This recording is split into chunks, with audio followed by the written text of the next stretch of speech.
espoirs pour jouer. C'est ça que je fais. Merci beaucoup. Nós do Fresco no Tivere, tu é bere. No Espanha, no Tiba. Da Espanha puxa wallahi. Sanga ibaira bishe. Wallahi no wari bafite ariko wallahi ndabatsinda wallahi. Abduru guturuka mu gacyata. Umutsibi Kigali byoshe ibintu n'uburyo. Abantu basigaye Kigali ibyo mwakumunsi. Bamenye ngo dufite ikintu Espanha gusa. Ujya simulo. Ikipe nta kipe ni ikipe wallahi. Ni ikipe mu Rwanda. Ni ikipe wamita Rwanda. Ukuvuga ngo iyi kipe ya Sport uku niko itwara igikombe. Utwaturutse Kigali murambona ngewe rucagwe. Ukuru naje nikoko. Ukubera Sport, ukubera urukundo rwanyu. Imyaka yanjye mfite ubusaza bwanjye muzajya mumbona ameze kubera kurunda Sport. None rero mbabwire ngo tuyituye abanyarwanda bose n'abari hanze y'u Rwanda bakunda Sport. Turishimye ubuyobozi bwacu turabishimiye turanezerewe Imana ibahe umugisha amena. Nukuvuga ngo turane gato uri mu bantu baturutse Kigali intsinzi Musanze baramaze imikino 5 mudatsinda Musanze uyu munsi bano myakire gute njya kuva mu rugo iwacu iwanje jewe nabanje ndapfukama ndasenga nsaba Imana ndavuga ngo Mana ndabizi ko Musanze ari ikipe ikomeye iyo iri mu kibuga cyacu imaze inshuro nyinshi itwima amanota tutaturi ariko uyu munsi uhabe none yahabaye mu myaka ya Musanze mumaze guhora inshuro 5 mubyakiye mutemwebe nk'abare Sport niyo mpamvu bora twishimye turimo no kubyina nuko bira ko tuyitsinze tukaba tuyitsinze iwayo noneho hajemo n'ubufatanye urabizi ko ubu ngubu Rayon Sport nta bya bindinga amashyamba nta bya bindinga ibiki n'ubu turumwe korteje mukoreye muvunyi ivuze iki muvunyi asohotse muri kumuvugana nuko mwishimira ura musaza twabanye mu bihe byinshi bikomeye none ubu ngubu twongeye turamubona undi none ibyishimo mbese buriya ntago twabona n'ukuntu twabisobanura kuko ni ibyishimo ura musaza duheruka gutwara igikombe ari we utuyoboye ubushize mwatsinze Kiyovu Sport ibitego 4 uyu munsi Musanze igitego kimwe gisobanuye iki icyo bisobanuye nuko twebwe dushaka igikombe kuko ikipe ishaka igikombe n'ugutsinda ikabona amanota wamenye ko aperi bayitemaga aperi ubundi uriya ni mutetere twatuzi ko ahubwo bitari bunakundi kuko urabona iminsi ishize gusa icyo nashimiye abafana ba aperi nabo bemeye hakiri kare nukuvuga ngo ariko babe batuje nabo barabizi ibyo bamaze igihe bakora babe batuje nibo bihanganye nta kintu navuga urakoze cyane urakoze namwe yanyu kwitari kwitwara neza biteze amahoro y'Imana muri mwese abanyamakuru mwewe mwafasha amene data nago nukuvuga ngo kuba yego mutsinzwe n'ikipe ya Rayon Sport yego mu byakiriye mute nk'abafana b'ikipe ya Musanze mwari mwarageje kwitabira kuri munsi nukuvuga ngo kuba dutsinzwe na Rayon Sport ni igikomeye turabyemera ariko kubidutsinze kira gitego ntago ari ikipe nka Rayon Sport yagatsinze igitego nka kira camana mfashe ari Rayon Sport ya kera yakaje kadukubita 3-4 tugasohoka hano tutavuga none uti no gutinyuka kuvugana nawe kandi ari ikipe itwara ibikombe Musanze itari igeze itwara n'igikombe kandi mumaze igihe muyitsinda ari na retour nibyo kira ni igitego Imana bahaye natwe na amahirwe tubuzura bibonye nk'umuntu wabaye ku kibuga wafashe n'amashusho ugende wongere witegereze umukino Rayon Sport yaturushije ariko hagati hacu ya Musanze hapfuye abakinyi bamwe na bamwe ntabarimo abafasha Mazimpaka abafasha Mbogamizi ba Valeri mo hagati kuri 6 imikino yacu tubona yuko hari cyabuzemo ariko ubutaha Kigali tuzaba twabikosoye ikiruta byose rero abakinyi bumve ko nta gicitse nta gikuba imbaraga ku bakinyi imbaraga ku mutoza natwe abafana bo hirya no hino bumve ko nta kibazo ikipe tuyiri inyuma baze twegerane dufana ikipe ndizera ko muri retour ibi byose tuzaba twabihinduye perezida wa ekipe ndamushimira kuko ubu nawe ari kureba ibiri kutuba agomba gushaka abakinyi baza bakaza bameze nka Peter Otema nangwa nka Wayeka tukabona rutahizamu mwenyewe kuko urabona duswasa ibitego byabazwe bigera muri 3 nawe wabirebaga aho ku mutoza agenda aje inama na komite igize ekipe. Natwe abafana turi tayari tuzabakurikirana ntabwo twacikuje. ariko bajya bavuga ko ubundi abafana b'ikipe nk'izi za Musanze, ikipe z'uturere zo mu ntara haba harimo n'abafana Rayon Sport. Mwe mufana Musanze kuko dufana nje banyitagitangure nk'abandi umufana wa Musanze twaturukanye nayo mu cyiciro cya kabiri turayenda twayizamura nubwo yaje mu cya gatatu tuzahora tuyifana sibyo. Mfanaga Musanze na Arsenal, njewe nta indi kipe mu Rwanda mfana ni Musanze yo mu karere kanjye sibyo. Nubwo umunsi nubwo dutsinzwe ariko ubutaha umutoza azabikosora kuko naje kuganiza abarutayizamu kuko abarutayizamu bacu ntabwo bari gukora neza. Iyi Rayon Sport Kigali tuzayikubitira kandi munarebye neza yarebagaho Rayon Sport mumaze igihe muhura uri muri Musanze imyaka yari ishize itakora 3 muri shampiyona. Uyu munsi irayatwaye, tubwire tactique mu mukino uko wakugendekeye naho byangiye kugira ngo utakaze. Navuga ko mu bijyanye no guhagarara mu kibuga twabashije kubikurikiza igice cya mbere minota 45, hanyuma igice cya kabiri navuga ko twahagaze neza mu kibuga mu miryo bw'imikinire, dufite umupira tutawufite ariko umupira w'umuterekano turangayeho ikipe nkuru rero bigomba kugusora. Navuga ko ariho bipfiriye kubera ko muri set pieces twatumaze iminsi tubikoraho cyane, twatsinzweho ibitego umupira nk'iriya twameze tubikoraho. Ntekereza ko rero umuzamu yakoze akazi, hanyuma umupira wa kabiri ya burundu wukina ikipe nkuru rero ihita ikosora amakosa wakoze. Coach, igitego bagutsinze ni igitego cy'umupira w'umuterekano yumvikana kona ya Keve umutwe Charles Bale. Ni igitego remplacement bakoze n'ibyo bagerageje gukora mu gice cya kabiri umuntu wese yayibonaga nyine bya obvious. Nta kintu navuga gishya bahimbye uretse kiriya gitego wenda uvuga ko mwarangaye kuri umupira w'umuterekano. Rayon Sport yagaragaye mu by'ukuri ikina neza kuri ikibuga, idakunda cyane kudomina, hari ikibuga umenyereye. Ni ibintu nka bibiri watubwira kuri equipe ya Rayon Sport kuri adversaire donc yatumye utabona amanota 3 utabona na rimwe ibintu Rayon Sport iriho foro yakurushije uyu munsi watubwira nka bibiri? Navuga ko mu buryo bw'imikinire hagati mu kibuga hagati mu mukino ntabwo navuga ko babashije kuturusha. Twakoze ikosa ryo gutakaza umupira batera corner turatsinda. Navuga ko rero mu gice cya mbere bakinishije umwataka umwe ariko mu gice cya kabiri bashyiramo abataka aribwo bakinaga imipira miremire. Ntekereza ko ntabwo bwari uburyo bw'imikinire cyane mu guhererekanya umupira, ahubwo yari amaje direct ukurikije uko nawe bakinaga bafataga imipira bayikura inyuma bajyana imbere, aribwo habayemo kuvamo iyo corner. Navuga ko rero iyo corner yabonetse umuzamu agakora deflection akaba kudakina umupira wa kabiri niho dutakarije amanota. Hanyuma coach, iyi match ikipe yawe yagaragaye ari ikipe iri gukora amakombinezo y'imipira migufi amashot passes, akaba ariyo mwinjiza muri box, mwagiye munawusha n'uburyo bwinshi un contre un na gardien, imipira myinshi nko mu minota ya nyuma nk'icumi umupira mwawushije Kadimendi yakora amasave 2. Nagize kwibaza iyi gazo ubu bwatsi iki kibuga ese kirabafasirita gukina iriya je cyangwa niko wenda nk'umutoza ukubyemera proche zawe mu buryo bwo gukina uba wifuza ko ikipe itambaza wenda ikibuga kikakugora ko abenshi bakunda kukinubira? We nta challenges ugira uko wizera umupira nuko nabonye ukina nuko navuga ko iki kibuga nicyo dukoreraho imyitozo birumvikana, ariko kuko ubu udashobora gukina umupira possession cyane nk'uko ubyifuza bitewe nuko kiba kimeze, so dukora je zivanze ni ukuvuga kugumana umupira no gukina amaje direct cyane imipira turitse inyuma. Nibyo twagerageje gukora cyane kuri rakoto ye hepfo, ariko hakabamo kurangiza ibikorwa bya nyuma aribyo babonye occasion nk'ebyiri mu gice cya mbere, occasion nk'eshatu mu gice cya kabiri bitabayeho finishing.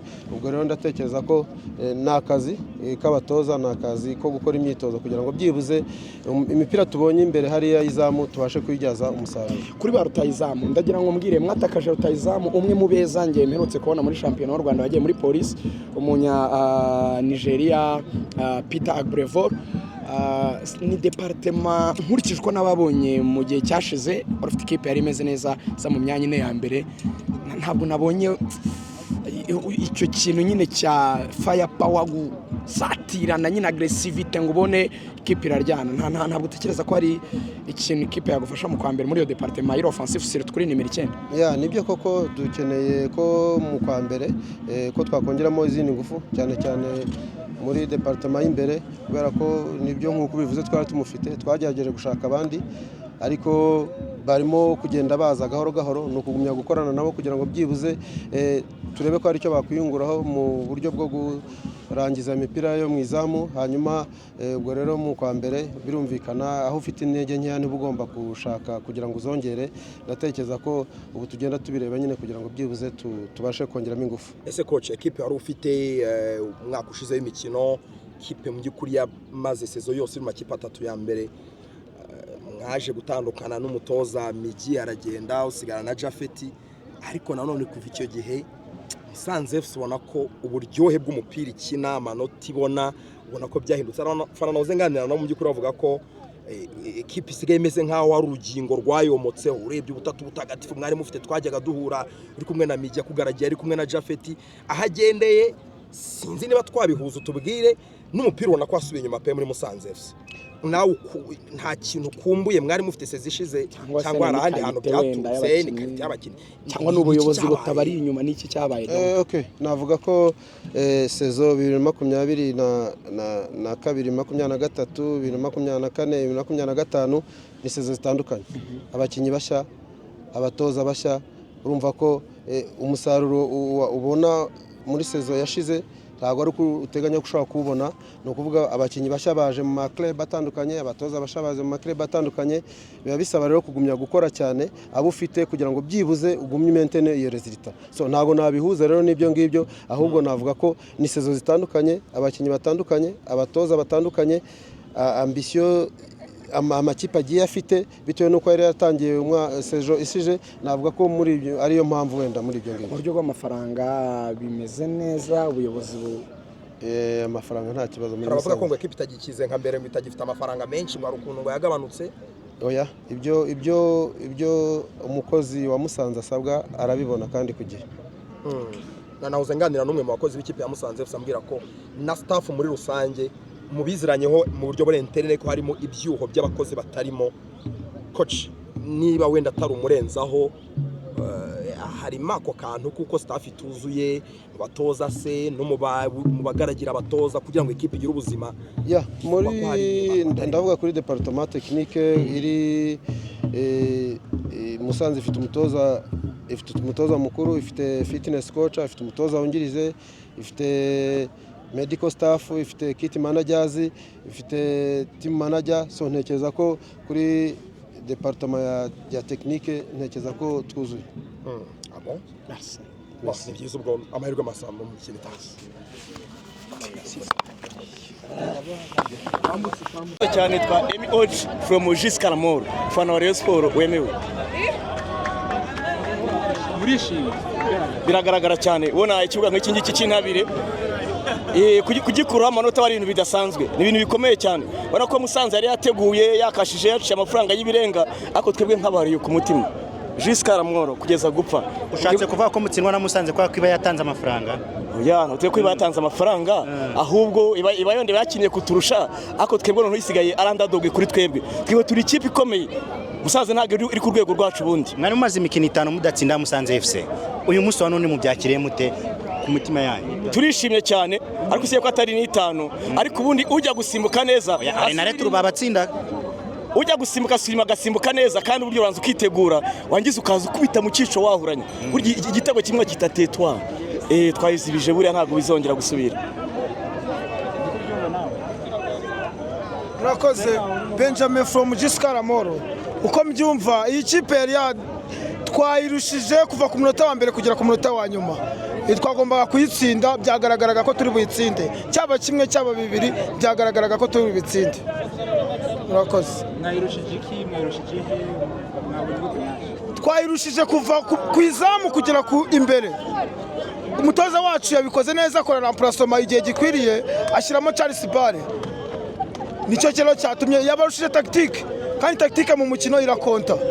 Nicyo cyatumye dutsinda kitego kandi Musanze twayirushije. Hagati ya Musanze na Kiyovu Sport mwatsinze ibitego 4. Musanze uyibonye ute na Kiyovu Sport? zose ni ikipe zikomeye ariko Musanze irakomeye cyane kuruta Kiyovu namwe mwarabibonye mwashyize ikibonobono oya nakwasi ikibonobono twashyize ikipe ariko ikipe turusha wamenye ko APR bayiteye impaga nabimenye ni nabyo byishimo ufite mu kinyabupfura byita gufata igisambo twagifashe ku gakanu dutegereje match noneho yabo kutagize ibintu z'ukwa 12 banyitege meze nabi meze nk'intare ninjye ntare ubundi bari beshe zaba yategura imbere n'inyuma oya yategura iki nta kintu bivuze Rayon Sport hejuru Okay, match kuna ibonye noneho ni DJ Silvazo kutoka Kinkwari no kuvuga ngo match bari baduteze Musanze ngo Musanze nk'imvura iragwa urabizi ikirere yari kizima urumva ikirere yari kizima Rayon Sport kwitsinda bari intambara none aba president baje mu bintu byabo none na yakipe iri mu mwobo bari gutera amaga ajya ngo ni ikipe nkuru ajya ikipe nkuru ikinisha barindwi bayita ubusabane waturutse Musanze mu Kinkwari Kinkwari deje umunyamusanze kudafana Musanze jewe ndi umunyamusanze ariko Musanze iyo yahuye na Rayon ndamanika ariko itahuye na Rayon ewana banyiri inyuma ubu byakira gute kubona umunyamusanze Rayon Sport ikabitsinze Musanze ni hejuru ibya Musanze ubu ntacyo bimbwiye ni mu mazi ni hejuru cyane icyambere ni maga irakiperi y'emaga ajya ni inkuru n'abandi ntibakwibwirira jewe nitwa Gikundiro uyu munsi ndanezerewe cyane ntabwo wabyumva ni ukuvuga yuko wari umaze kuvuga ngo Musanze ngo yadutsinze ngo 5 ntabwo ari 5 turemera imikino 3 yonyine yabatsinze arere tu 5 ni Kiyovu kandi nabyo byarangiye byavuyeho uba hasigaye ni igikombe nta kindi kintu uzaza utubwira twamaze kumenya nuko na AS Kigali bayikubise ubu ngubu yagiye inyuma yacu ahandi ni hejuru cyane muraye ku mwanya wa kangahe muraye ku mwanya wa kangahe ibyo byose ntabwo turabimenya ariko turi mu mwanya abiri ya mbere ubwo rero mutwitege nta kindi tuzavugana AS Kigali hejuru inyuma yacu APR nta gikombe n'ukwahuranya ahubwo bayituzanire vuba cyane tukwereke mu kwinjira wishyuye 5 byawe karame wishyuye 5 mu kwinjira yego wishyuye angahe 5 byanjye nabitanze kandi ntago mbyicuza saa 8:40 nari ndimo hano bari kuba kuri match bayihenze yego ese ntago baba bishyuza amafaranga ahubwo bihemukiye kubera yuko babuze amanota babuze n'amafaranga iyo baza kugumizaho 3 byari bisanzwe twagomba kureba umupira uryoshye kurusha uko waryoshye tugatahana amanota nibura bakona amafaranga none babuze amanota babuze n'amafaranga nibihombere nyine nibagenda ni mu bigori ahasigaye naho igikombe ubu ngubu ikipe ni Rayon Sport murakoze namwe Tu veux gagner, tout le monde attend ça, moi aussi, que c'est pas facile. Je veux voir, je veux juger à cause du recovery, avec notre joueur, et on va voir qui est capable. Qui est capable de commencer le match. Mais j'aime beaucoup tout ça, je vais péter la base, qui ça marche. La base de l'équipe, je ne vais pas changer. Parce que mon objectif, c'est la victoire. J'ai confiance sur mon travail, j'ai confiance sur le joueur que j'ai déjà formé. Et tout le monde maintenant sont très contents avec le Rayon. Pourquoi? Parce que le Rayon joue bien, il gagne. Coach, dernière question. Coach, à ce qui concerne Mouire Keve, il a joué